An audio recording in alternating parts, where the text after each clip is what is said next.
ಓಂ ಶಂಕರಂ ಶಂಕರಾಚಾರ್ಯಂ ಕೇಶವಂ ಬಾದರಾಯಣಂ ಸೂತ್ರಭಾಸ್ಯಕೃತೌ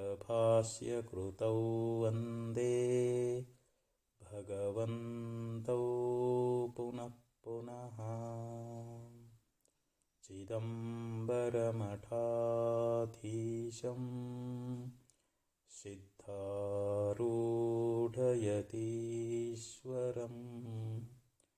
ಶಿಷ್ಯಪ್ರಶಿಷ್ಯರೂಪೇಣ ಅಬೋಧಕಂ ಗುರುಮಾಶ್ರಯೇ ಯದಂಘ್ರಿಕಮಲದ್ವಂದ್ವಂ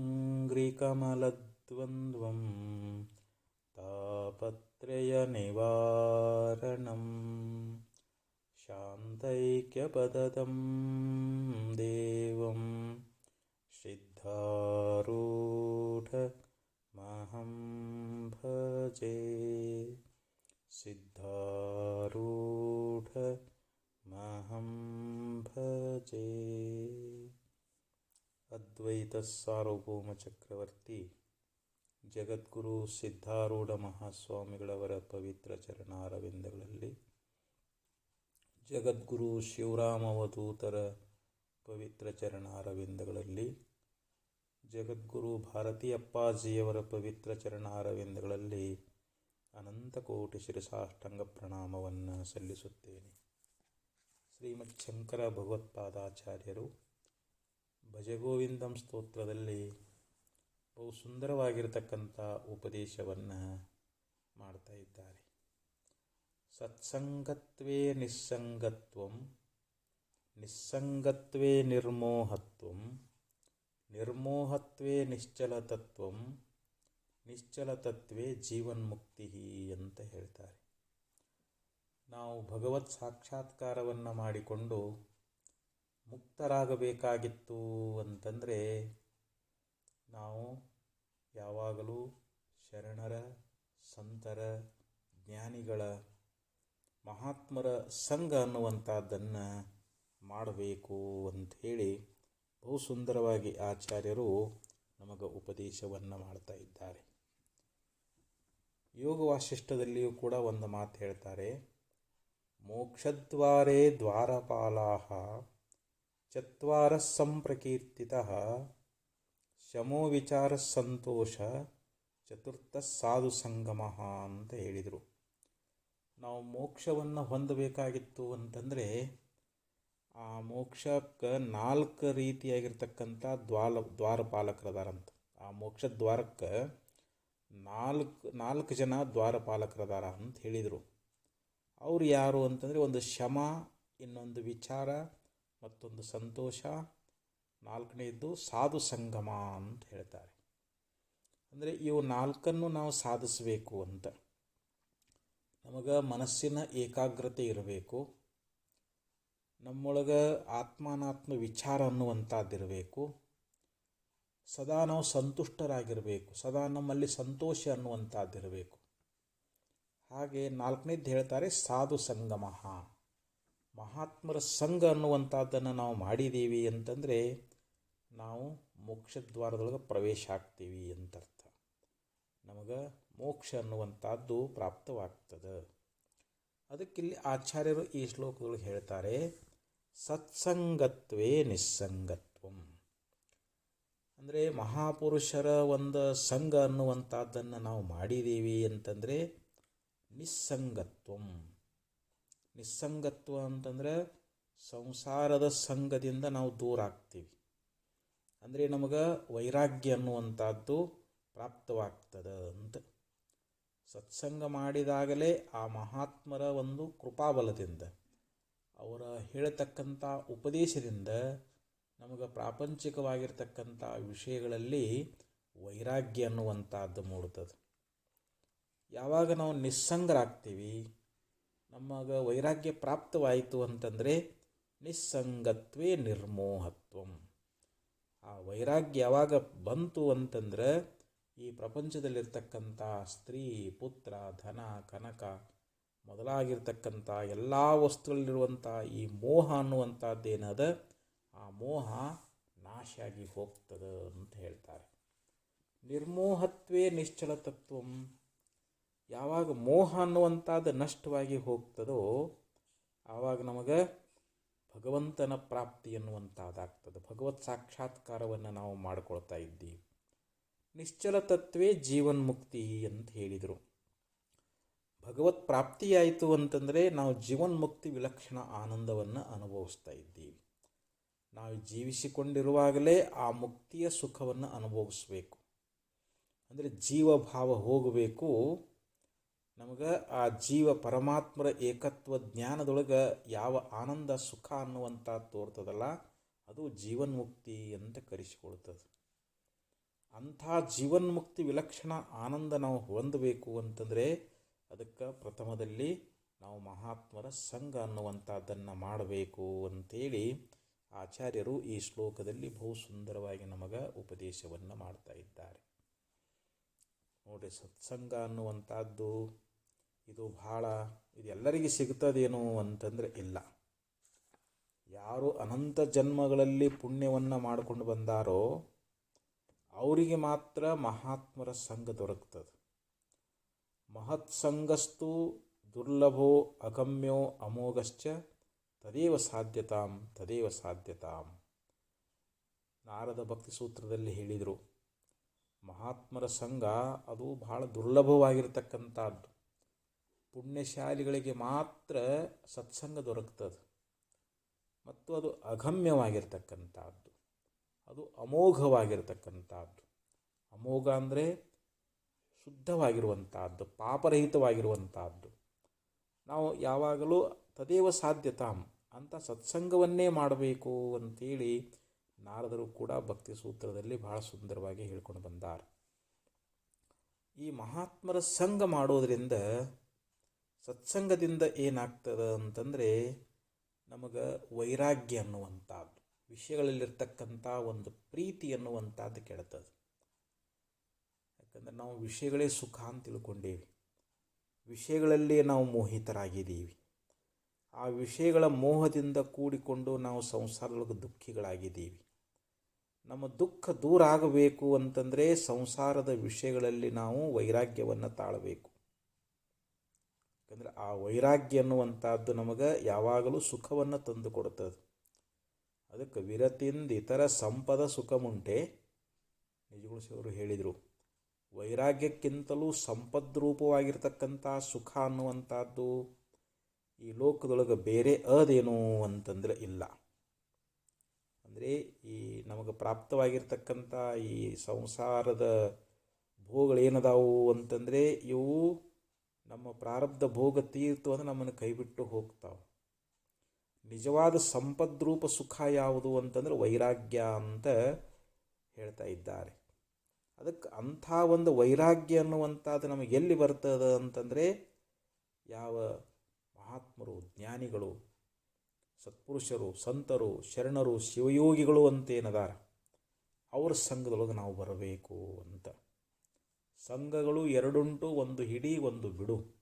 ಮಂಗಳ ಮೂರ್ತಿ ನಮ್ಮ ಕೂಡಲ ಸಂಗಮ ದೇವನ ಶರಣರ ಅಂತ ಹೇಳಿದರು ಬಸವಣ್ಣವರು. ಜಗತ್ತಿನೊಳಗೆ ಎರಡು ಸಂಘಗಳದಾವು. ಒಂದು ಸಂಘವನ್ನು ನಾವು ಹಿಡಿಬೇಕಾಗ್ಯದ, ಒಂದು ಸಂಘವನ್ನು ನಾವು ಬಿಡಬೇಕಾಗ್ಯದ. ಒಂದು ದುರ್ಜನರ ಸಂಘ, ಇನ್ನೊಂದು ಸಜ್ಜನರ ಸಂಘ. ದುರ್ಜನರ ಸಂಘವನ್ನು ನಾವು ಬಿಡಬೇಕು. ಯಾಕಂದರೆ ಅವ್ರ ಸಂಘ ಮಾಡಿದ್ದೀವಿ ಅಂತಂದರೆ ನಮ್ಮನ್ನು ಪಾಪಕರ್ಮದಲ್ಲಿ ತೊಡಗಿಸ್ತಾ ಇದ್ದಾರೆ, ನಮಗೆ ದುರ್ಗುಣಗಳೇ ಪ್ರಾಪ್ತಿಯಾಗ್ತಾ ಇದ್ದಾವೆ, ನಾವು ಅಧೋಗತಿಯನ್ನು ಹೊಂದಬೇಕಾಗ್ತದೆ. ಅದಕ್ಕೆ ದುರ್ಜನರ ಸಂಘವದು ಬಚ್ಚಲ ರಜ್ಜನಂತಕ್ಕೂ ಸರ್ವಜ್ಞ ಅಂತ ಸರ್ವಜ್ಞ ಕವಿ ಹೇಳ್ತಾನೆ. ಮಹಾತ್ಮರ ಸಂಘ ಮಾಡಿದ್ದೀವಿ ಅಂತಂದರೆ, ಶರಣರ ಸಂಘ ಮಾಡಿದ್ದೀವಿ ಅಂತಂದರೆ, ಸಜ್ಜನರ ಸಂಘವದು ಹೆಜ್ಜೇನು ಸವಿದಂತೆ. ಸಜ್ಜನರು ಅಂತಂದರೆ ಮಹಾತ್ಮರು, ಜ್ಞಾನಿಗಳು, ಸತ್ಪುರುಷರು. ಅವರ ಸಂಘ ಹೆಂಗದ ಅಂತಂದರೆ ಜೇನು ಸವಿದಂತೆ ಅಂತ. ಆ ಜೇನು ತುಪ್ಪವನ್ನು ನಾವು ಸೇವನೆ ಮಾಡೋದ್ರಿಂದ ನಮಗೆ ಎಂಥ ಒಂದು ಮಾಧುರ್ಯದ ಅನುಭವ ಆಗ್ತದೆ, ಎಂಥ ಆರೋಗ್ಯ ಅನ್ನುವಂಥದ್ದು ಸಂತೋಷ ನಮಗೆ ಉಂಟಾಗ್ತದೆ.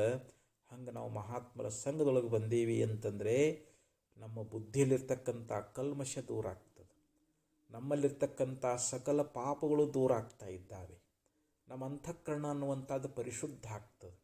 ಆ ಶುದ್ಧಾಂತಕರಣದೊಳಗೆ ನಮಗೆ ಜ್ಞಾನೋದಯ ಅನ್ನುವಂಥದ್ದಾಗ್ತದೆ. ಅದಕ್ಕೆ ಇಲ್ಲಿ ನಾವು ಮಹಾತ್ಮರ ಸಂಘವನ್ನು ಮಾಡಬೇಕು. ಯಾವಾಗ ನಮಗೆ ವೈರಾಗ್ಯ ಅನ್ನುವಂಥದ್ದು ಪ್ರಾಪ್ತವಾಯಿತು ಅಂತಂದರೆ ವಿಷಯಗಳ ಮೇಲಿರ್ತಕ್ಕಂಥ ಮೋಹ ಅನ್ನುವಂಥದ್ದು ಕೆಡ್ತದ ಅಂತ ಹೇಳ್ತಾ ಇದ್ದಾರೆ.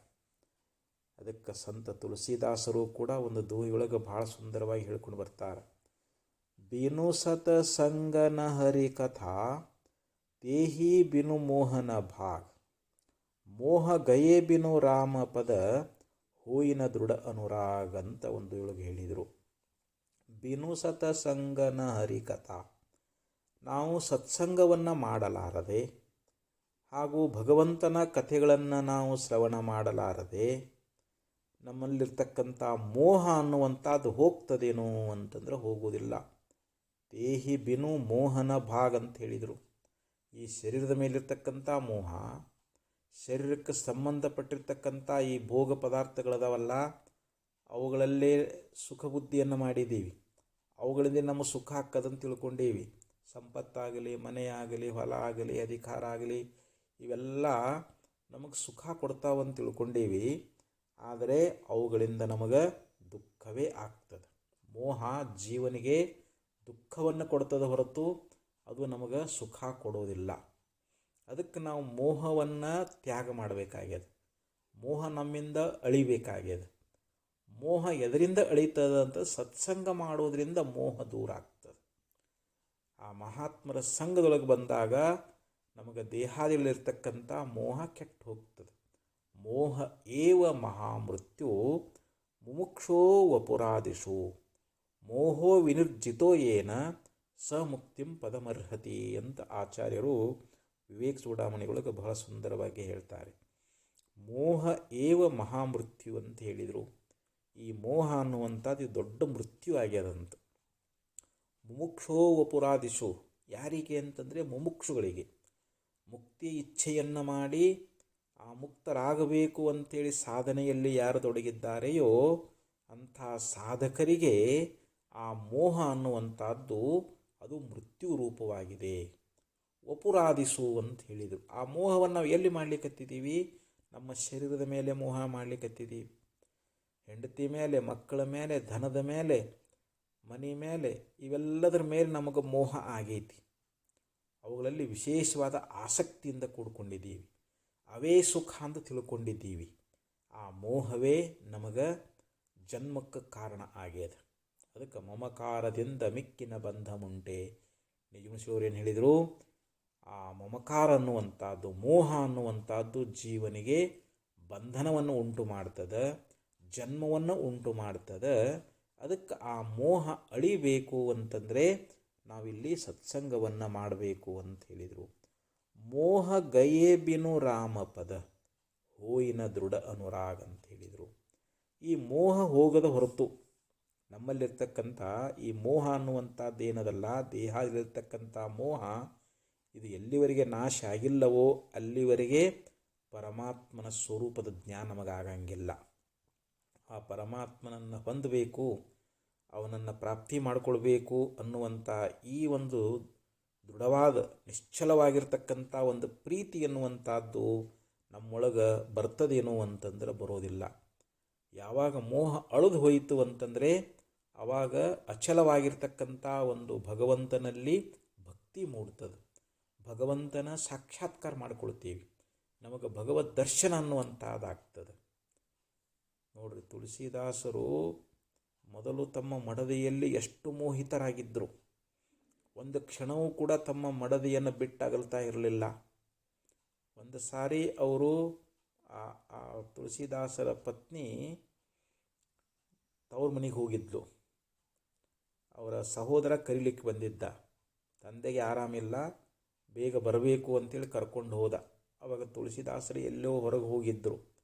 ಬಂದು ನೋಡ್ತಾರೆ, ಅಲ್ಲಿ ತನ್ನ ಪತ್ನಿ ಇದ್ದಿದ್ದಿಲ್ಲ. ಒಂದು ಕ್ಷಣವೂ ಅವನಿಗೆ ಸಹನ ಮಾಡಲಿಕ್ಕಾಗಲಿಲ್ಲ. ನನ್ನ ಪತ್ನಿ ನನಗೆ ಹೇಳಲಾರ್ದಂಗೆ ಹೋಗಿದ್ದಾಳಲ್ಲ, ತವ್ರನಿಗೆ ಹೋಗಿದ್ದಾಳಲ್ಲ ಅಂಥೇಳಿ ಧಾರಾಕಾರ ಮಳೆ ಸುರಿತಾ ಇದೆ, ಹೊಳೆ ತುಂಬಿ ಹರಿತಾ ಇದೆ, ರಾತ್ರಿಯಾಗಿದೆ. ಅದ ಸಮಯದೊಳಗೆ ನಾನು ನನ್ನ ಹೆಂಡತಿ ಹತ್ರ ಹೋಗಬೇಕು ಅಂಥೇಳಿ ಆ ಹೊಳೆಯೊಳಗೆ ಧುಮುಕಿ ಬಿಟ್ಟರು. ಅಲ್ಲಿ ಒಂದು ಸತ್ತು ಹೆಣ ತೇಲ್ಕೊಂಡು ಬರಾಕತ್ತಿತ್ತು. ಅದನ್ನೇ ಒಂದು ಮರದ ಬಡ್ಡೆ ಅಂತ ತಿಳ್ಕೊಂಡು ಆಚೆ ದಡಕ್ಕೆ ಹೋದರು. ಆದರೂ ಅವರು ಶರೀರದ ಮೇಲೆ ಪ್ರಜ್ಞೆ ಇಲ್ಲ. ನಾನು ಹೊಳೆ ಈಸ್ತಾ ಇದ್ದೀನಿ ಅನ್ನೋ ಕಲ್ಪನಾ ಇಲ್ಲ, ಇದು ಹೆಣ ಅನ್ನುವಂಥ ಕಲ್ಪನಾ ಇಲ್ಲ. ಆವಾಗ ಮಧ್ಯರಾತ್ರಿಯೊಳಗೆ ನೋಡಿದರು, ಮನೆ ಬಾಗಿಲು ಬಂದಾಗಿತ್ತು. ಕಿಟಕಿಯಲ್ಲಿ ಹತ್ತಿ ನೋಡ್ತಾರೆ, ಅಲ್ಲಿ ಒಂದು ಹಾವು ಜೋತು ಬಿದ್ದಿತ್ತು. ಅದು ನನ್ನ ಹೆಂಡತಿ ನಾವು ಬರ್ತಾಳಂತ ತಿಳ್ಕೊಂಡು ಹಗ್ಗ ಕಟ್ಟಿದಾಳ ಅಂಥೇಳಿ ಅದನ್ನು ಹಿಡ್ಕೊಂಡು ಮೇಲೆ ಏರಿದರು. ಪತ್ನಿಯನ್ನು ಕೂಗಿ ಕರೆದರು. ಅವಾಗ ಹೆಂಡತಿಗೆ ಭಾಳ ಸಿಟ್ಟು ಬಂತು. ನನ್ನ ಮೇಲೆ ಎಷ್ಟು ಮೋಹಿತರಾಗಿದ್ದಾರಲ್ಲ ಅಂಥೇಳಿ ಬಾಗಲ್ಲ ತೆಗೆದು ಹೇಳ್ತಾರೆ, ನೀನು ನನ್ನ ಮೇಲೆ ಇಟ್ಟಿರ್ತಕ್ಕಂಥ ಪ್ರೀತಿಯನ್ನು ಶ್ರೀರಾಮಚಂದ್ರನಲ್ಲಿ ಇಟ್ಟಿದ್ದಾದರೆ ನಿನಗೆ ಸಾಕ್ಷಾತ್ ಭಗವಂತನ ದರ್ಶನ ಆಗ್ತಾ ಇತ್ತು. ಇಂಥ ಅಸಹ್ಯವಾಗಿರ್ತಕ್ಕಂಥ ಅನಿತ್ಯವಾಗಿರ್ತಕ್ಕಂಥ ಈ ದೇಹದ ಮೇಲೆ ಯಾಕೆ ಮೋಹ ಇಟ್ಟೀರಿ ಅಂತೇಳಿ ಅಂದಾಗ ಆವಾಗ ತುಳಸಿದಾಸರಿಗೆ ವಿವೇಕೋದಯ ಆಯಿತು, ವೈರಾಗ್ಯ ಪ್ರಾಪ್ತವಾಯಿತು. ಆವಾಗ ವೈರಾಗ್ಯವನ್ನು ಹೊಂದಿ ಅವರು ಏನು ಮಾಡಿದರು, ತನ್ನ ಹೆಂಡತಿ ಮನೆ ಎಲ್ಲ ತೊರೆದು ಆ ಶ್ರೀರಾಮಚಂದ್ರನನ್ನು ಭಜಿಸ್ತಾ ಅವರು ಸಂಚಾರ ಮಾಡ್ಕೊತ ಆ ಭಗವಂತನಲ್ಲಿ ಭಕ್ತಿ ಅನ್ನುವಂಥದ್ದನ್ನು ಮಾಡಿ ಆ ಶ್ರೀರಾಮಚಂದ್ರ ದರ್ಶನವನ್ನು ಪಡೆದರು ಅನ್ನುವಂಥ ಒಂದು ಕಥಾ ಬರುತ್ತದೆ. ಅದಕ್ಕೆ ನಮ್ಮಲ್ಲಿರ್ತಕ್ಕಂಥ ಮೋಹ ಅಳಿಯದ ಹೊರತು ರಾಮಪದ ಹೋಯಿನ ದೃಢ ಅನುರಾಗ. ಆ ರಾಮಪದ ಅಂದ್ರೆ ಏನು? ಭಗವಂತನ ಒಂದು ಸ್ವರೂಪ. ಆ ಭಗವಂತನ ಸ್ವರೂಪವನ್ನು ನಾವು ಹೊಂದಬೇಕಾದ್ರೆ ಅಲ್ಲಿ ನಮಗೆ ದೃಢವಾದ ಅನುರಾಗ, ಅಲ್ಲಿ ಪ್ರೀತಿ ಬೇಕಾಗ್ತದೆ. ಅವರಲ್ಲಿ ನಾವು ಭಕ್ತಿ ಮಾಡಬೇಕಾಗ್ತದೆ, ಭಗವಂತನ ನಾವು ಸ್ಮರಣ ಮಾಡಬೇಕಾಗ್ತದೆ.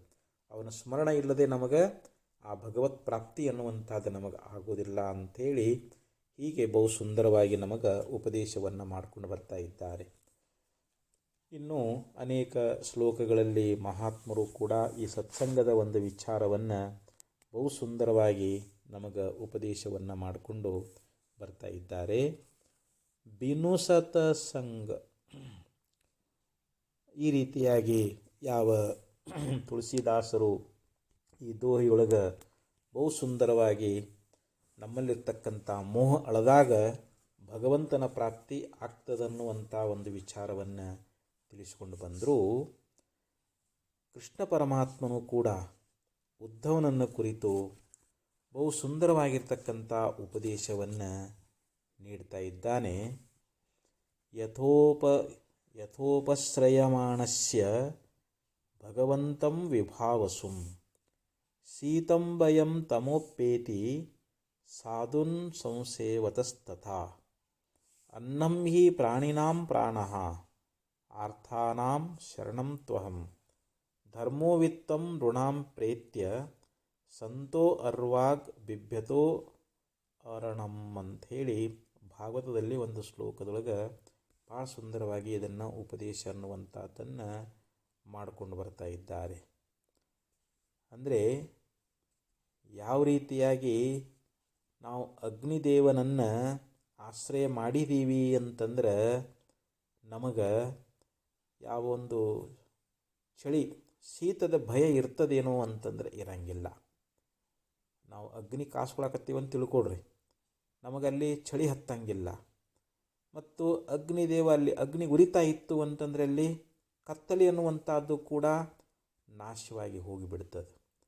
ಹಂಗೆ ನಾವು ಮಹಾತ್ಮರ ಸಂಘ ಮಾಡಿದ್ದೀವಿ ಅಂತಂದರೆ, ಅವರನ್ನು ನಾವು ಆಶ್ರಯ ಮಾಡಿದ್ದೀವಿ ಅಂತಂದರೆ ನಮ್ಮಲ್ಲಿರ್ತಕ್ಕಂಥ ಒಂದು ಪಾಪಗಳಾಗಲಿ, ಜನನಾದಿ ಭಯಗಳಾಗಲಿ, ಈ ಅಜ್ಞಾನದ ಒಂದು ಅಂಧಕಾರ ಆಗಲಿ, ಇದೆಲ್ಲ ಹೋಗಿಬಿಡ್ತದೆ ಅಂತ.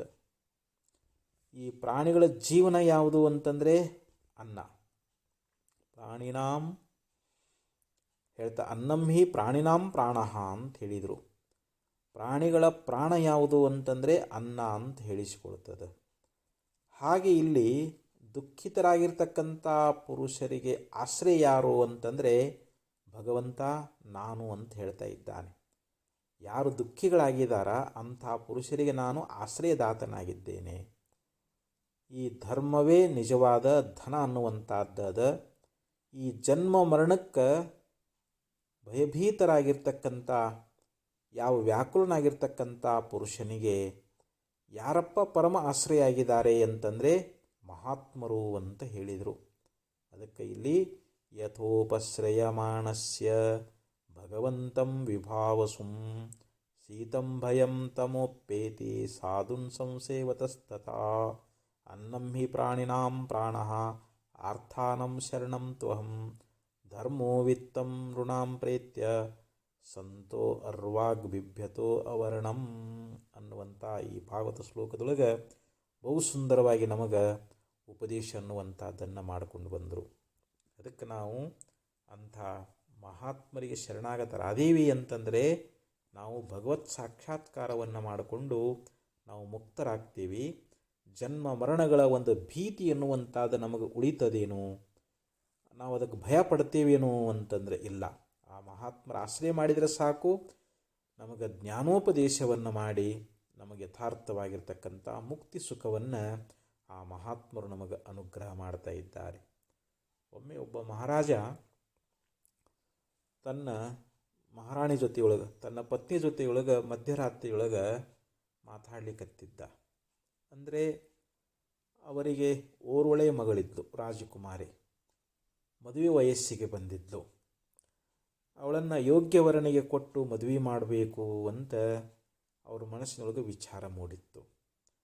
ಅದ ಸಮಯದೊಳಗೆ ಕಳ್ಳ ಬಂದಿದ್ದ, ಮಹಾರಾಜನ ಮನೆ ಕಳ್ಳತನ ಮಾಡಬೇಕು ಅಂತ ಬಂದಿದ್ದ. ಯಾಕಂದರೆ ಪ್ರತಿ ದಿವಸ ಸಣ್ಣ ಪುಟ್ಟ ಕಳ್ಳತನ ಮಾಡ್ತೀನಿ, ಅದರಿಂದ ನನಗೆ ಸ್ವಲ್ಪ ದ್ರವ್ಯ ದೊರಕ್ತದೆ, ಮತ್ತೆ ನನಗೆ ಧನ ತೀರಿ ಹೋಗ್ತದೆ, ನನಗೆ ಮತ್ತೆ ಕಷ್ಟಗಳು ಬರ್ತಾ ಇದ್ದಾವೆ, ಊಟಕ್ಕೆ ತೊಂದರೆ ಅನುಭವಿಸ್ಬೇಕಾಗ್ತದೆ ಅಂಥೇಳಿ ಹಿಂಗೆ ಮನಸ್ಸಿನೊಳಗೆ ಅವ ವಿಚಾರ ಮಾಡಿಕೊಂಡು ಏನು ಮಾಡಿದ, ಮಹಾರಾಜನ ಅರಮನೆಗೆ ಹೋಗಿ ನಾನು ಕಳ್ಳತನ ಮಾಡಿಬಿಟ್ರೆ ನನಗೆ ಸಾಕಷ್ಟು ಸಂಪತ್ತು ದೊರೀತದ ಅಂಥೇಳಿ ಅವನು ಕಳ್ಳತನ ಮಾಡಬೇಕಂತ ಬಂದಿದ್ದ. ಇಲ್ಲಿ ಮಹಾರಾಜ ಮಹಾರಾಣಿ ಮಾತಾಡುವುದನ್ನು ಕೇಳಿಸಿಕೊಂಡವನು. ಅವ್ರು ಏನು ಮಾತಾಡ್ಲಿಕ್ಕತ್ತಿದ್ರು ಅಂತಂದರೆ, ನಾವು ನಮ್ಮ ಮಗಳನ್ನು ಯಾವುದೋ ಒಬ್ಬ ರಾಜಕುಮಾರನಿಗೆ ಮದುವೆ ಮಾಡಿ ಕೊಟ್ಟೀವಿ ಅಂತಂದರೆ ಆ ರಾಜಕುಮಾರ ಐಶ್ವರ್ಯ ಮದದಿಂದ ಅವನು ಒಂದು ವೇಳೆ ಅಹಂಕಾರಿಯಾಗಿರಬಹುದು, ಪ್ರಜೆಗಳನ್ನು ಪಾಲನಾ ಮಾಡ್ತಾನೆ ಇಲ್ಲೋ ಅಂತ ಹೇಳಲಿಕ್ಕಾಗೋದಿಲ್ಲ. ಅವನು ಮದ್ಯಪಾನ ಮೊದಲಾಗಿರ್ತಕ್ಕಂಥ ಚಟಗಳಿಂದ ಕೂಡಿಕೊಂಡಿದ್ದ ಅಂತಂದರೆ ನಮ್ಮ ರಾಜ್ಯವನ್ನು ಸಂರಕ್ಷಣೆ ಮಾಡಲಾರ. ಯಾಕಂದ್ರೆ ನಾವು ಯೋಗ್ಯನಾದವನಿಗೆ ಮಗಳನ್ನು ಕೊಟ್ಟು ಈ ರಾಜ್ಯಭಾರವನ್ನು ಅವರಿಗೆ ವಹಿಸಿಕೊಟ್ಟು ಬಿಟ್ಟರೆ ಅವರೇ ಎಲ್ಲ ರಾಜ್ಯ ನಡೆಸ್ಕೊಂಡು ಹೋಗ್ತಾ ಇದ್ದಾರೆ ಅಂಥೇಳಿ ಹಿಂಗೆ ಅವನು ವಿಚಾರ ಮಾಡಿದ. ಈ ಯಾವ ಅರಣ್ಯದೊಳಗೆ ಅನೇಕ ಜನ ಸಂತರದಾರ, ಯೋಗಿಗಳದಾರ, ವೈರಾಗ್ಯ ಪುರುಷರದಾರ. ಅವರು ಸದ್ಗುಣವಂತರು, ಯಾವಾಗಲೂ ಪರಮಾತ್ಮನ ಧ್ಯಾನದೊಳಗಿರ್ತಾರೆ. ಅಂಥವರಿಗೆ ನಾನು ನನ್ನ ಕನ್ಯೆಯನ್ನು ಮದುವೆ ಮಾಡಿಕೊಟ್ಟೆ ಅಂತಂದರೆ ಅವರಿಗೆ ರಾಜ್ಯಭಾರವನ್ನು ವಹಿಸಿಬಿಡೋದು, ಅವರೇ ಚೆನ್ನಾಗಿ ರಾಜ್ಯವನ್ನು ಪರಿಪಾಲನೆ ಮಾಡ್ತಾರ ಅಂಥೇಳಿ ಆ ದಂಪತಿಗಳು ಇಬ್ಬರು ಮಾತಾಡ್ಲಿಕ್ಕತ್ತಿದ್ರು. ಮಹಾರಾಜ ಮತ್ತು ಮಹಾರಾಣಿ ಇಬ್ಬರು ಮಾತಾಡೋದನ್ನು ಕಳ್ಳ ಕೇಳಿಸ್ಕೊಂಡ. ಅವಾಗ ವಿಚಾರ ಮಾಡಿದ, ನಾನೇನೋ ಒಂದು ಸ್ವಲ್ಪ ಏನಾದರೂ ಒಂದಿಷ್ಟು ಬಂಗಾರನೋ ಧನನೋ ಕಳ್ಳತನ ಮಾಡ್ಕೊಂಡು ಹೋಗ್ಬೋದು, ಅದು ಒಂದು 10 ವರ್ಷ ನಾವು ಸುಖವಾಗಿರ್ಬೋದು, ಮತ್ತೆ ಅದು ಸಂಪತ್ತು ತೀರಿ ಹೋಗ್ತದಲ್ಲ. ಕಳ್ಳನ ಮನಸ್ಸೊಳಗೊಂದು ವಿಚಾರ ಮೂಡಿತು, ಇವ್ರು ಹೇಗಿದ್ದರೂ ಅರಣ್ಯಕ್ಕಲ್ಲಿ ಅನೇಕ ಸಾಧು ಸತ್ಪುರುಷರು ವಾಸ ಮಾಡಿಕೊಂಡಲ್ಲ, ಅಲ್ಲಿಗೆ ಬರ್ತಾರೆ ಇವರು. ನಾನು ಒಬ್ಬ ಸಂತನಾಗಿ, ಒಬ್ಬ ಸನ್ಯಾಸಿಯಾಗಿ ಅವ್ರ ಮಧ್ಯದಲ್ಲಿ ಹೋಗಿ ಕೂಡಿರಬೇಕು. ಒಂದು ವೇಳೆ ನಂದೇನೋ ಭಾಗ್ಯ ಇತ್ತು ಅಂತಂದರೆ ನನ್ನನ್ನು ಕೇಳಿದಾಗ ನಾನು ರಾಜಕುಮಾರಿಯನ್ನು ಮದುವೆ ಆಗ್ತೀನಿ ಅಂಥೇಳಿ ಹೇಳಿಬಿಟ್ರೆ ನನಗೆ ರಾಜ್ಯನೂ ಸಿಗುತ್ತದೆ, ರಾಜಕುಮಾರನೂ ಸಿಗುತ್ತಾ ಇದ್ದಾಳೆ, ನಾನು ಸುಖವಾಗಿ ಇರಬಹುದಲ್ಲ ಅಂತ ಆ ಕಳ್ಳನ ಮನಸ್ಸಿನೊಳಗೆ ಒಂದು ವಿಚಾರ ಮೂಡಿತು. ಅವಾಗ ಅವನು ಕಳ್ಳತನ ಮಾಡಲಿಲ್ಲ, ಅಲ್ಲಿಂದ ಓಡಿ ಹೋದ. ಮರುದಿವಸ ಬೆಳಗಿನ ಜಾವದೊಳಗೆ ಆ ಅರಣ್ಯಕ್ಕೆ ಹೋಗಿ ಅಲ್ಲಿ ಮಹಾತ್ಮರ ಕಾವಿ ಬಟ್ಟೆಗಳನ್ನು ಹಾಕ್ಕೊಂಡು ಅವರ ಹತ್ರ ಹೋಗಿ ಕೂತ್ಕೊಂಡ್ಬಿಟ್ಟ. ಆವಾಗ ಮಹಾರಾಜ ಮತ್ತು ಮಹಾರಾಣಿ ತನ್ನ ಯಾವ ಮಗಳ ಜೊತೆಯೊಳಗೆ ಆ ಅರಣ್ಯ ಪ್ರದೇಶಕ್ಕೆ ಬರ್ತಾ ಇದ್ದಾರೆ. ಬಂದಾಗ ಅಲ್ಲಿರ್ತಕ್ಕಂಥ ಸಾಧುಗಳು, ಯೋಗಿಗಳು, ಮಹಾತ್ಮರು ಮಹಾರಾಜರನ್ನು ಬಹಳ ಪ್ರೀತಿಯಿಂದ ಸಂತೋಷದಿಂದ ಬರಮಾಡಿಕೊಂಡರು. ಅವರಿಗೆ ಸ್ವಾಗತವನ್ನು ಮಾಡಿದರು, ಅವರಿಗೆ ಆಸನವನ್ನು ಹಾಕಿ ಕೂಡಿಸ್ಲಿಕ್ಕೆ ಹೇಳಿದರು, ಅವರಿಗೆ ಫಲಪುಷ್ಪಗಳನ್ನು ನೀಡಿದರು. ಮಹಾರಾಜ ಬಹಳ ಸಂತುಷ್ಟನಾದ. ಆವಾಗ ತಾನು ಬಂದಿರತಕ್ಕಂಥ ಕಾರಣವನ್ನು ಹೇಳ್ತಾ ಇದ್ದಾನೆ. ನನ್ನ ಯಾವ ಕುಮಾರಿ ರಾಜಕುಮಾರಿ ಏನದಳಲ್ಲ, ಒಬ್ಬ ಒಳ್ಳೆ ಯೋಗ್ಯನಾಗಿರ್ತಕ್ಕಂಥ, ಸಜ್ಜನನಾಗಿರ್ತಕ್ಕಂಥ, ಒಳ್ಳೆ ನೀತಿವಂತನಾಗಿರುವಂಥ ಪುರುಷನಿಗೆ ನಾವು ಕೊಟ್ಟು ಮದುವೆ ಮಾಡಬೇಕಂತ ಮಾಡಿದ್ದೀವಿ. ಅದಕ್ಕೆ ತಾವು ಒಳ್ಳೆ ತಪಸ್ಸನ್ನು ಮಾಡಿದ್ದೀರಿ, ಯಾವಾಗಲೂ ಯೋಗ ಸಾಧನೆಯೊಳಗದಿರಿ, ತಾವು ಭಗವತ್ ಸಾಕ್ಷಾತ್ಕಾರವನ್ನು ಮಾಡಿಕೊಂಡಂಥ ಮಹಾತ್ಮರದಿರಿ. ಅದಕ್ಕೆ ತಾವು ಯಾರಾದರೂ ಒಬ್ಬರು ನನ್ನ ಯಾವ ರಾಜಕುಮಾರಿಯನ್ನು ಒರೆಸ್ರಿ, ಮದುವೆ ಮಾಡಿಕೊಡ್ರಿ, ರಾಜ್ಯವನ್ನು ನಿಮಗೆ ಒಪ್ಪಿಸ್ತಾ ಇದ್ದೀನಿ ಅಂಥೇಳಿ ಈ ಪ್ರಕಾರವಾಗಿ ನುಡಿದಾಗ ಅಲ್ಲಿರ್ತಕ್ಕಂಥ ಎಲ್ಲ ಯೋಗಿಗಳಂತ ಇದ್ದಾರೆ, ನಾವೆಲ್ಲ ಈ ಸಂಸಾರ, ಈ ರಾಜ್ಯ ಭೋಗಗಳು, ಈ ಸಂಪತ್ತು ಇದೆಲ್ಲ ನಶ್ವರ ಅದ, ಇದು ದುಃಖ ರೂಪ ಅದ ಅಂತ ನಾವು ತ್ಯಾಗ ಮಾಡಿದ್ದೀವಿ. ಮತ್ತು ಅವುಗಳನ್ನು ನಾವು ಅಪೇಕ್ಷೆ ಮಾಡಿದ್ದಾದರೆ ನಾವು ನಿಜವಾದ ಮಹಾತ್ಮರಾಗ್ತೀವೇನೋ ಅಂತಂದ್ರೆ ಆಗಂಗಿಲ್ಲ. ಅವು ಒಂದು ಸಲ ತ್ಯಾಗ ಮಾಡಿದ್ದೀವಿ ಅಂತಂದರೆ ಅವುಗಳನ್ನು ಪುನಃ ಬಯಸುವುದು ಅದು ಉಚಿತವಲ್ಲ. ಹೀಗಾಗಿ ಒಬ್ಬೊಬ್ಬರನ್ನ ಕೇಳ್ಕೊತ ಬಂದ ಮಹಾರಾಜ ಎಲ್ಲರೂ ನಾವಲ್ಲ ಅಂತೆಲ್ಲರೂ ತಿರಸ್ಕಾರ ಮಾಡಿದರು. ಕೊನೆಗೆ ಈ ಕಳ್ಳ ಸಾಧು ರೂಪದಲ್ಲಿ ಕುಳಿತಿದ್ನಲ್ಲ, ಸಾಧು ವೇಷಧಾರಿ ಕುಳಿತಿದ್ದ, ಅವಾಗಂತ ಇದ್ದಾನ, ಅಲ್ಲ ಇಂಥ ಒಂದು ರಾಜ್ಯ, ಒಳ್ಳೆ ಸುಂದರವಾಗಿರ್ತಕ್ಕಂಥ ರಾಜಕುಮಾರಿ ಮಹಾರಾಜ ಕೊಡ್ತಾ ಇದ್ದಾನಂತಂದ್ರೆ ಇವ್ರು ಯಾಕೆ ಒಲ್ಲೆ ಅಂತ ಇದ್ದಾರೆ? ಇವ್ರು ನೋಡಿದ್ರೆ ವಾಸ ಮಾಡ್ಲಿಕ್ಕೆ ಸರಿಯಾದ ಒಂದು ಮನೆ ಇಲ್ಲ ಇಲ್ಲಿ, ಇವರು ಅರಣ್ಯದೊಳಗೆ ಗೆಡ್ಡೆಗೆಸ ತಿನ್ಕೊಂತದಾರ, ಇವರು ಯಾವ ಸುಖವನ್ನು ಅನುಭವಿಸ್ತಾ ಇರಬಹುದು? ಈ ಅರಣ್ಯದೊಳಗಿದ್ದುಕೊಂಡು ಇಂಥ ಯಾವ ಸುಖಕ್ಕೋಸ್ಕರವಾಗಿ ಇಷ್ಟೆಲ್ಲ ತಪಸ್ಸನ್ನು ಮಾಡ್ತಾ ಇದ್ದಾರೆ? ಇವನ್ನೆಲ್ಲ ತಿರಸ್ಕಾರ ಮಾಡಬೇಕಾಗಿತ್ತು ಅಂತಂದರೆ ಇವರಿಗೆ ಬಹುಶಃ ಆ ರಾಜ್ಯದ ಸುಖಗಳಿಗಿಂತಲೂ ಇವರು ಅನುಭೋಗ ಮಾಡುವಂಥ ಸುಖ ಅತ್ಯಂತ ಶ್ರೇಷ್ಠವಾಗಿರಬೇಕು. ಯಾಕಂದ್ರೆ ಅಂಥ ಒಂದು ಶ್ರೇಷ್ಠ ಸುಖವನ್ನು ಇವರು ಹೊಂದಿದ್ದಕ್ಕನ ಈ ರಾಜ್ಯ ಭೋಗವನ್ನು ಇವರು ತಿರಸ್ಕಾರ ಮಾಡಲಿಕ್ಕತ್ತಿದ್ದಾರ. ಈಗ ಒಂದು ವೇಳೆ ನಾನು ಅಪೇಕ್ಷೆ ಮಾಡಿದೆ ಅಂತಂದ್ರೆ ನಾನು ನಿಜವಾದ ಸನ್ಯಾಸಿ ಅನಿಸ್ಕೊಳ್ಳೋದಿಲ್ಲ. ಆವಾಗ ಕಳ್ಳ ವಿಚಾರ ಮಾಡಿದ, ನಾನು ನಿಜವಾದ ಸನ್ಯಾಸಿ ಆಗಬೇಕು, ನಾನೀಗ ನಾನು ಮಾಡ್ತಕ್ಕಂಥ ಕಳ್ಳತನಾದಿಗಳನ್ನು ಬಿಡಬೇಕು. ಈ ಮಹಾತ್ಮರ ಸಂಘದಲ್ಲಿದ್ದುಕೊಂಡು ಇವರು ಯಾವ ತತ್ವವನ್ನು ತಿಳ್ಕೊಂಡಾರ, ಯಾವ ಭಗವಂತನನ್ನು ಕುರಿತು ತಪಸ್ಸು ಮಾಡಲಿಕ್ಕತ್ತಿದ್ದಾರ, ನಾನೂ ಕೂಡ ತಪಸ್ಸು ಮಾಡಿ ಆ ಭಗವತ್ ಸಾಕ್ಷಾತ್ಕಾರ ಮಾಡಿಕೊಂಡು ನಿತ್ಯ ಸುಖಿ ಆಗಬೇಕು ಅಂಥೇಳಿ ಅವನ ಬುದ್ಧಿಯೊಳಗೆ ಪರಿವರ್ತನೆ ಬಂತು. ರಾಜ್ಯ ಭೋಗಗಳನ್ನು ತಿರಸ್ಕಾರ ಮಾಡಿದ, ನಿಜವಾದ ವೈರಾಗ್ಯ ಪ್ರಾಪ್ತಿಯಾಯಿತು. ಆ ರಾಜ್ಯ ಆಗಲಿ ರಾಜಕುಮಾರಿಯನ್ನಾಗಲಿ ಅವ್ರ ಮೇಲಿರ್ತಕ್ಕಂಥ ಒಂದು ಆಸಕ್ತಿ, ಆ ಮೋಹ ಅನ್ನುವಂಥದ್ದು ತೊಲಗಿ ಹೋಗಿಬಿಡ್ತು. ಅವು ನಿಜವಾದ ಸಂತನೇ ಆದ, ಕಳ್ಳತನ ಮಾಡೋದು ಬಿಟ್ಟು ಮಹಾತ್ಮನೇ ಆದ. ಒಬ್ಬ ಕಳ್ಳ ಮಹಾತ್ಮರ ಸಂಘ ಮಾಡಿದ್ದಕ್ಕೇನಾದ ಅಂತಂದರೆ ಅವನು ನಿಜವಾದ ಮಹಾತ್ಮನೇ ಆಗ್ತಾ ಇದ್ದಾನ. ಹಿಂಗೆ ಮಹಾತ್ಮರ ಸಂಘ ಏನು ಮಾಡ್ತದೆ ಅಂತಂದರೆ ಎಲ್ಲ ವಿಷಯ ಭೋಗಲಿರ್ತಕ್ಕಂಥ ಆಸಕ್ತಿಯನ್ನು ದೂರ ಮಾಡ್ತದೆ, ನಮಗೆ ನಿಜವಾದ ವೈರಾಗ್ಯವನ್ನು ಅದು ನಮಗೆ ತಂದು ಕೊಡ್ತದೆ. ಅದಕ್ಕೆ ನಾವು ಅಂಥ ಮಹಾತ್ಮರ ಸಂಘ ಅನ್ನುವಂಥದ್ದನ್ನು ಮಾಡಬೇಕು ಅಂಥೇಳಿ ಆಚಾರ್ಯರಲ್ಲಿ ಸತ್ಸಂಗತ್ವೇ ನಿಸ್ಸಂಗತ್ವಂ, ನಿಸ್ಸಂಗತ್ವೇ ನಿರ್ಮೋಹತ್ವಂ, ನಿರ್ಮೋಹತ್ವೇ ನಿಶ್ಚಲತತ್ವಂ ಅಂತ ಹೇಳ್ತಾ ಇದ್ದಾರೆ. ಅಂಥ ಒಂದು ನಿರ್ಮೋಹ ಸ್ಥಿತಿ ಅನ್ನುವಂಥದ್ದು ನಮಗೆ ಬಂದರೆ ನಾವು ನಿಜವಾಗಿಯೂ ಆ ಭಗವತ್ ತತ್ವವನ್ನು ಪ್ರಾಪ್ತಿ ಮಾಡಿಕೊಳ್ತೀವಿ. ಆ ಭಗವಂತನ ಸಾಕ್ಷಾತ್ಕಾರ ಅನ್ನುವಂಥದ್ದು ನಮಗೆ ಉಂಟಾಗ್ತದೆ. ಅದಕ್ಕೆ ಈ ಸತ್ಸಂಗದ ಮಹತಿ ಇಷ್ಟೇ ಅಂತ ಹೇಳಲಿಕ್ಕಾಗೋದಿಲ್ಲ. ಅಘೌಘಂ ಪ್ರಾಚೀನಂ ವಿಘಟಯತಿ ಪುಣ್ಯಂ ಪ್ರಥಯತಿ, ಪ್ರಸೂತೆ ಸದ್ಬುದ್ಧಿಂ ನವನವಕಲಾಂ ಪಲ್ಲವಯತಿ, ಹರತ್ಯಜ್ಞಾನಾಂಧ್ಯಂ ದಿಶತಿ ಪರಮಾನಂದ ಪದವಿಂ, ಸತಾಂ ಸಂಗ ಕಲ್ಪದ್ರುಮ ಇವನ ಕಿಂ ಕಿಂ ವಿತನುತೆ.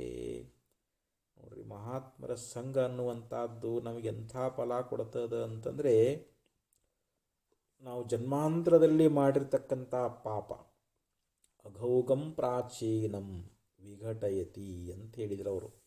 ಬಹುಕಾಲಗಳಿಂದ ನಾವು ಮಾಡಿಕೊಂಡು ಬಂದಿರತಕ್ಕಂಥ ಯಾವ ಪಾಪ ಅನ್ನುವಂಥದ್ದು ಏನಾಗ್ತದದು ಸಂಪೂರ್ಣವಾಗಿ ನಾಶ ಆಗಿ ಹೋಗಿಬಿಡ್ತದೆ. ಪುಣ್ಯಂ ಪ್ರಥಯತಿ, ಆ ಪುಣ್ಯ ಅನ್ನುವಂಥದ್ದು ಅದು ಪಸರಿಸ್ತದೆ, ಪುಣ್ಯ ಅನ್ನುವಂಥದ್ದು ಪ್ರಾಪ್ತಿಯಾಗ್ತದೆ.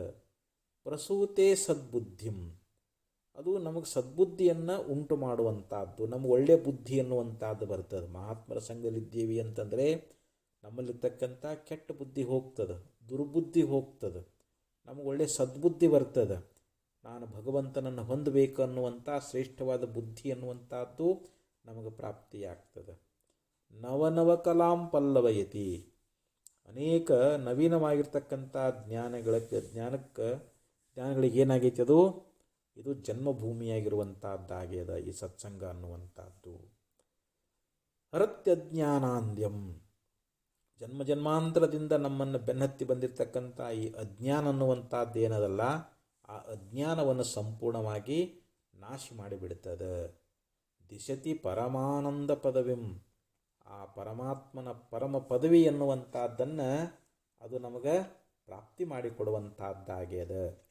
ಸತಾಂ ಸಂಗಃ ಕಲ್ಪದ್ರುಮ ಇವನ ಕಿಂ ಕಂ ವಿತನುತೆ, ಅಂದರೆ ಆ ಸತ್ಸಂಗ ಅನ್ನುವಂಥದ್ದು ಕಲ್ಪವೃಕ್ಷದಂತೆ ಅದು ನಮಗೆ ನಾವು ಏನು ಕಲ್ಪನಾ ಮಾಡ್ತೇವೋ ಅದೆಲ್ಲವನ್ನು ಕೊಡ್ತದಂತ. ಇದು ಕಲ್ಪವೃಕ್ಷ ಕಾಮಧೇನುವಿದ್ದಂಗೆ ಸತ್ಸಂಗ ಅನ್ನುವಂಥದ್ದು. ನಾವು ಸತ್ಸಂಗ ಮಾಡಿದ್ದೀವಿ ಅಂತಂದರೆ ನಾವು ಏನೆಲ್ಲವನ್ನು ಪಡೀಲಿಕ್ಕೆ ಸಾಧ್ಯದ.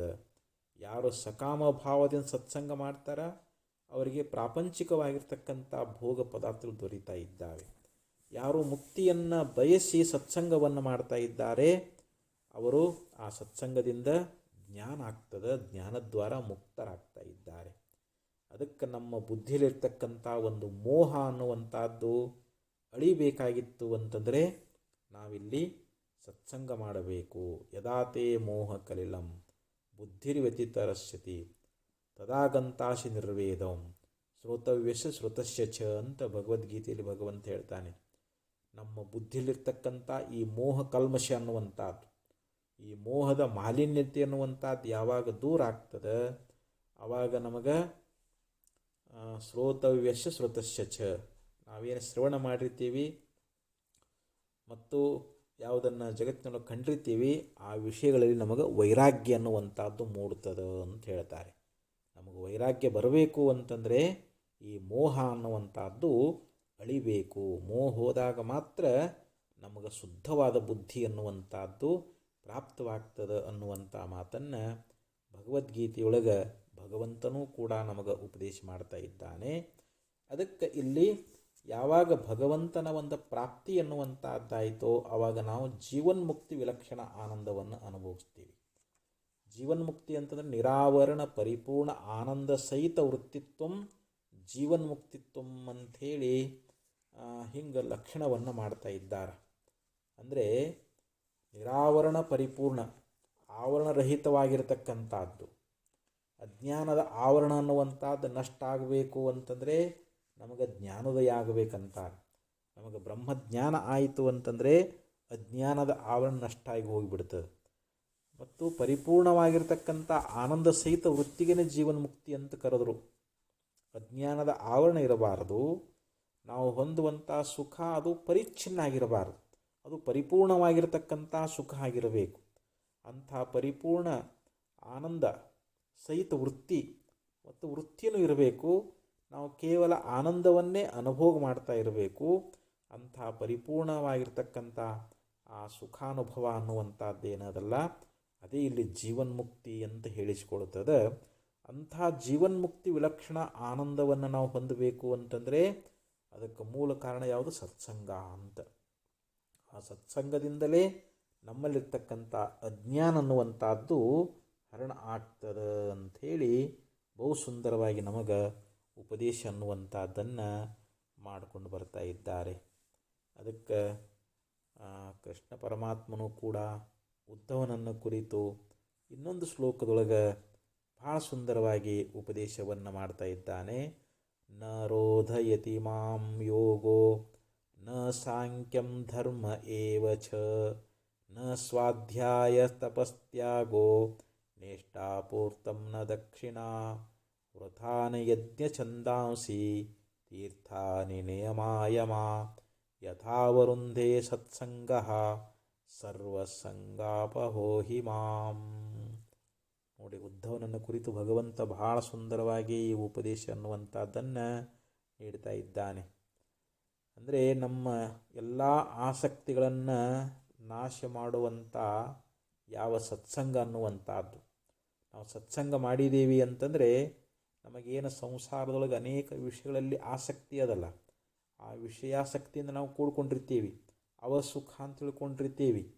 ಆ ವಿಷಯಾಸಕ್ತಿ ಅನ್ನುವಂಥದ್ದು ಕೆಡಬೇಕು ಅಂತಂದರೆ ನಾವು ಸತ್ಸಂಗ ಮಾಡಬೇಕು. ಸತ್ಸಂಗ ಮಾಡಿದ್ದೀವಿ ಅಂತಂದರೆ ವಿಷಯಾಸಕ್ತಿ ಅನ್ನುವಂಥದ್ದು ಸಂಪೂರ್ಣ ಕೆಟ್ಟು ಹೋಗಿಬಿಡ್ತದೆ. ಹಾಗೆ ಭಗವಂತನನ್ನು ನಾವು ವಶ ಮಾಡಿಕೊಳ್ಬೇಕಾಗಿತ್ತು ಅಂತಂದ್ರೆ ಯಾವ ಯೋಗ ಆಗಲಿ, ಸಾಂಖ್ಯ ಆಗಲಿ, ಅಥವಾ ಈ ಕೆರೆ ಬಾವಿ ನಿರ್ಮಾಣ ಮಾಡುವಂಥದ್ದಾಗಲಿ, ದಾನ ಆಗಲಿ, ಯಜ್ಞ ಆಗಲಿ, ತೀರ್ಥಾಟನೆಗಳಾಗಲಿ, ಇವು ಯಾವುವು ನನ್ನನ್ನು ಬಂಧಿಸಲಾರವು ಅನ್ನುವಂಥ ಮಾತನ್ನು ಬಹು ಸುಂದರವಾಗಿ ಇಲ್ಲಿ ಭಗವಂತ ನಮಗೆ ಉಪದೇಶ ಮಾಡಿದ್ದಾನೆ. ಅಂದರೆ ಇವ್ದು ಯಾವುದಕ್ಕೂ ಅವನು ವಶ ಆಗುವುದಿಲ್ಲ ಅಂತ. ನಾವು ಭಗವಂತನನ್ನು ವಶ ಮಾಡಿಕೊಳ್ಬೇಕಾಗಿತ್ತು ಅಂತಂದರೆ ಕೇವಲ ಸತ್ಸಂಗದಿಂದ ಮಾತ್ರ ಸಾಧ್ಯ ಅದು. ಯಾಕಂದ್ರೆ ನಾವು ಸತ್ಸಂಗ ಮಾಡಿದ್ದೀವಿ ಅಂತಂದರೆ ನಮ್ಮಲ್ಲಿರ್ತಕ್ಕಂಥ ಮೋಹ ಅಳಿತದ, ಎಲ್ಲ ಆಸಕ್ತಿಗಳು ದೂರ ಆಗ್ತವೆ, ನಮಗೆ ವೈರಾಗ್ಯ ಮೂಡ್ತದೆ, ನಮಗೆ ಭಗವಂತನ ಯಥಾರ್ಥ ಜ್ಞಾನೋದಯ ಎನ್ನುವಂಥದ್ದು ಉಂಟಾಗ್ತದೆ. ಹೀಗೆ ಆ ಪರಮಾತ್ಮನ ಜ್ಞಾನ ಏನು ಮಾಡ್ತದೆ ಅಂತಂದರೆ ನಮಗೆ ಬಂದಿರತಕ್ಕಂಥ ಜನ್ಮ ಮರಣಗಳನ್ನು ಅದು ದೂರ ಮಾಡ್ತದೆ ಅಂತ ತಿಳ್ಕೊಂಡು ಇಲ್ಲಿ ಆಚಾರ್ಯರು ಭಾಳ ಸುಂದರವಾಗಿ ನಮಗೆ ಉಪದೇಶ ಅನ್ನುವಂಥದ್ದನ್ನು ಮಾಡ್ಕೊಂಡು ಬರ್ತಾ ಇದ್ದಾರೆ. ಅದಕ್ಕೆ ನಾವಿಲ್ಲಿ ಸತ್ಸಂಗ ಅನ್ನುವಂಥ ಇದು ಭಾಳ ಶ್ರೇಷ್ಠವಾಗಿರ್ತಕ್ಕಂಥದ್ದು. ಆ ಸತ್ಸಂಗವನ್ನು ಮಾಡೋದ್ರಿಂದ ಅದಕ್ಕೆ ಶರಣರು ಕೂಡ ತಮ್ಮ ವಚನಗಳೊಳಗೆ ಹೇಳಿಕೊಂಡು ಬರ್ತಾ ಇದ್ದಾರೆ. ಆಡುವುದು, ಪಾಡುವುದು, ಕೇಳುವುದು, ಹೇಳುವುದು, ನಡೆಯುವುದು, ನುಡಿಯುವುದು ಸರಸ ಸಮ್ಮೇಳನವಾಗಿ ಪೊದಯ್ಯ ಶರಣರೊಡನೆ ಚನ್ನ ಮಲ್ಲಿಕಾರ್ಜುನಯ್ಯ, ನೀ ಕೊಟ್ಟ ಆಯುಷ್ಯವುಳ್ಳನ್ನಕ್ಕರ ಲಿಂಗ ಸುಖಿಗಳ ಸಂಘದಲ್ಲಿ ದಿನಗಳ ಕಳೆವೆನು ಅಂತೇಳಿ ಅಕ್ಕಮಹಾದೇವಿ ಒಂದು ವಚನದಲ್ಲಿ ಬಹಳ ಸುಂದರವಾಗಿ ನಮಗೆ ಉಪದೇಶ ಮಾಡ್ತಾ ಇದ್ದಾಳೆ. ಆಡುವುದಾಗಲಿ, ಹಾಡುವುದಾಗಲಿ, ಕೇಳುವುದಾಗಲಿ, ಹೇಳುವುದಾಗಲಿ, ನಡೆಯುವುದಾಗಲಿ, ನುಡಿಯುವುದಾಗಲಿ ಇದು ಯಾವಾಗಲೂ ಶರಣ ಜೊತೆಯಲ್ಲಿ, ಮಹಾತ್ಮರ ಜೊತೆಯೊಳಗನ ಇದು ಭಾಳ ನಮಗೆ ಆನಂದವನ್ನು ಕೊಡ್ತದೆ ಅಂತ. ಹೇ ಪರಮಾತ್ಮ, ನೀ ಏನು ನನಗೆ ಆಯುಷ್ಯವನ್ನು ಕೊಟ್ಟಿಯಲ್ಲ, ಆ ಆಯುಷ್ಯ ಇರೋ ಪರ್ಯಂತರವಾಗಿ, ನಾ ಬದುಕಿರುವ ಪರ್ಯಂತರವಾಗಿ ಯಾರು ಭಗವತ್ ಸಾಕ್ಷಾತ್ಕಾರ ಮಾಡಿಕೊಂಡಾರ, ಯಾರು ಜೀವನ್ಮುಕ್ತರದಾರ ಅಂಥ ಮಹಾತ್ಮರ ಸಂಘದೊಳಗೆ ನನ್ನ ಆಯುಷ್ಯ ದಿನಗಳನ್ನು ಕಳೀತಾ ಇದ್ದೇನೆ ಅನ್ನುವಂಥ ಮಾತನ್ನು ವೀರ ವಿರಾಗಿಣಿ ಅಕ್ಕಮಹಾದೇವಿ ತಮ್ಮ ವಚನಗಳಲ್ಲಿ ಬಹಳ ಸುಂದರವಾಗಿ ನಮಗೆ ಉಪದೇಶ ಅನ್ನುವಂಥದ್ದನ್ನು ಮಾಡ್ಕೊಂಡು ಬಂದಿದ್ದಾರೆ. ಅದಕ್ಕೆ ಇಲ್ಲಿ ಮಹಾತ್ಮರ ಸಂಘ ಏನು ಮಾಡ್ತದೆ ಅಂತಂದರೆ ನಮ್ಮಲ್ಲಿರ್ತಕ್ಕಂಥ ಸಕಲ ಪಾಪಗಳನ್ನು ಅದು ನಾಶ ಮಾಡುವಂಥದ್ದಾಗ್ತದೆ. ಅದಕ್ಕೆ ಗಂಗೇವಾಘ ವಿನಾಶಿನಿ ಜನಮನ ಸಂತೋಷ ಸಚ್ಚಂದ್ರಿಕಾ ತೀಕ್ಷ್ಣಾಂಶೋರಪಿ ಸತ್ಪ್ರಭೇವ ಜಗದಜ್ಞಾನಾಂಧಕಾರಾಪಹ ಛಾಯೇವಾಕಿಲ ತಾಪನಾಶನಕರಿ ಸ್ವರ್ಧೇನುವತ್ಕಾಮದ ಪುಣ್ಯೈರೇಭಿಃ ಲಭ್ಯತೆ ಸುಕೃತಿಭಿಃ ಸತ್ಸಂಗತಿ ದುರ್ಲಭಾಂ. ನೀತಿಕರ ಒಂದು ಶ್ಲೋಕದಲ್ಲಿ ಹೇಳ್ತಾನೆ, ಹೆಂಗೆ ನಾವು ಗಂಗಾ ನದಿಯೊಳಗೆ ಸ್ನಾನ ಮಾಡಿದರೆ ನಮ್ಮ ಪಾಪಗಳು ಹೋಗ್ತಾವಲ್ಲ, ಹಂಗೆ ನಾವು ಸತ್ಸಂಗ ಮಾಡಿದರೆ ಸಾಕು, ನಾವು ಜನ್ಮಾಂತರದಲ್ಲಿ ಮಾಡಿಕೊಂಡು ಬಂದಿರತಕ್ಕಂಥ ಸಕಲ ಪಾಪಗಳು ನಷ್ಟ ಆಗಿ ಹೋಗಿಬಿಡ್ತಾ ಇದ್ದಾವೆ. ಜನಮನ ಸಂತೋಷ ಕೃಚ್ಛಂದ್ರಿಕಾ, ಹೆಂಗೆ ಚಂದ್ರೋದಯ ಆಯಿತು ಅಂತಂದರೆ ನಮಗೆ ಎಷ್ಟೇ ಆಯಾಸ ಆಗಿರಲಿ, ನಮಗೆಷ್ಟೇ ಶಾರೀರಿಕ ತಾಪ ಆಗಿರಲಿ, ಆ ಚಂದ್ರನ ಕಿರಣಗಳು ನಮಗೆ ಯಾವ ರೀತಿಯಾಗಿ ಸಂತೋಷವನ್ನು ಉಂಟು ಮಾಡ್ತಾ ಇದ್ದಾವೆ, ನಮ್ಮ ಆಯಾಸವನ್ನು ಪರಿಹಾರ ಮಾಡ್ತಾ ಇದ್ದಾವೆ. ತೀಕ್ಷ್ಣಾಂಶೋರಪಿ ಸತ್ಪ್ರಭೇವ ಜಗದಜ್ಞಾನಾಂಧಕಾರಾಪಹ, ಹೆಂಗೆ ಸೂರ್ಯೋದಯ ಆಯಿತು ಅಂತಂದರೆ ಜಗತ್ತಿನ ಕತ್ತಲೆ ಅನ್ನುವಂಥದ್ದು ಹೆಂಗೆ ದೂರ ಆಗ್ತದೋ ಹಂಗೆ ಸತ್ಸಂಗ ಅನ್ನುವಂಥದ್ದು ನಮ್ಮ ಹೃದಯದಲ್ಲಿರ್ತಕ್ಕಂಥ ಅಜ್ಞಾನ ಅನ್ನುವಂಥ ಅಂಧಕಾರವನ್ನು ಅದು ಕಳೆದು ಬಿಡ್ತದೆ. ಛಾಯೇವಾಕಿಲ ತಾಪನಾಶನಕರಿ, ಒಂದು ಮರದ ಕೆಳಗೆ ಹೋದರೆ ಆ ನೆರಳು ಅನ್ನುವಂಥದ್ದು ನಮ್ಮ ಶಾರೀರಿಕ ತಾಪವನ್ನು ಹೆಂಗೆ ದೂರ ಮಾಡ್ತದೆ, ನಮಗೆ ಶೀತಲತ್ವವನ್ನು ಹೆಂಗೆ ಉಂಟು ಮಾಡ್ತದೆ, ನಮ್ಮ ಮನಸ್ಸಿಗೆ ಹೆಂಗೆ ಹರ್ಷವನ್ನು ಉಂಟು ಮಾಡ್ತದೆ, ಹಂಗೆ ನಮ್ಮಲ್ಲಿರ್ತಕ್ಕಂಥ ಸಕಲ ತಾಪಗಳನ್ನು ಈ ಯಾವ ಸತ್ಸಂಗ ಅನ್ನುವಂಥದ್ದು ದೂರ ಮಾಡ್ತದೆ. ಸ್ವರ್ಧೇನುವತ್ ಕಾಮದ, ಅಷ್ಟೇ ಅಲ್ಲ, ಕಾಮಧೇನು ನಾವು ಏನು ಕಾಮನೆಗಳನ್ನು ಮಾಡ್ತೇವೋ ಅದನ್ನೆಲ್ಲವನ್ನು ಕೊಡ್ತಾ ಇದ್ದಾಳೆ. ಕಾಮದಿಯನ್ನು ಇವತ್ತು ಸಂಪತ್ತು ಬಯಸಲಿ, ಸಂತಾನ ಬಯಸಲಿ, ಏನೋ ಐಶ್ವರ್ಯ ಬಯಸಿದ್ರೂ ಕೂಡ ಆಕೆ ಹೆಂಗೆ ಕೊಡ್ತಾ ಇದ್ದಾಳೋ ಹಾಗೆ ಈ ಸತ್ಸಂಗ ಅನ್ನುವಂಥದ್ದು, ನಾವು ಮುಕ್ತಿಯನ್ನು ಬಯಸಿದರೆ ನಮ್ಗೆ ಮುಕ್ತಿ ಸಿಗ್ತದೆ, ನಮಗೆ ಭೋಗವನ್ನು ಬಯಸಿದರೆ ಭೋಗಗಳನ್ನು ಕೊಡ್ತದೆ. ಅದಕ್ಕೆ ಇಂಥ ಒಂದು ಸತ್ಸಂಗ ಅನ್ನುವಂಥದ್ದು ಪುಣ್ಯೈ ರೇಭಿ ಲಭ್ಯತೆ ಸುಕೃತಿಭಿ ಸತ್ಸಂಗತಿ ದುರ್ಲಭ ಅಂತ ಹೇಳಿದರು. ಯಾರು ಪುಣ್ಯವನ್ನು ಮಾಡ್ಕೊಂಡು ಬಂದಾರೋ ಅಂಥವರಿಗೆ ಮಾತ್ರ ಈ ಸತ್ಸಂಗ ಅನ್ನುವಂಥ ದೊರಕ್ತದೆ ಅನ್ನುವಂಥ ಮಾತನ್ನು ಬಹು ಸುಂದರವಾಗಿ ಹೇಳ್ಕೊಂಡು ಬಂದಾರ.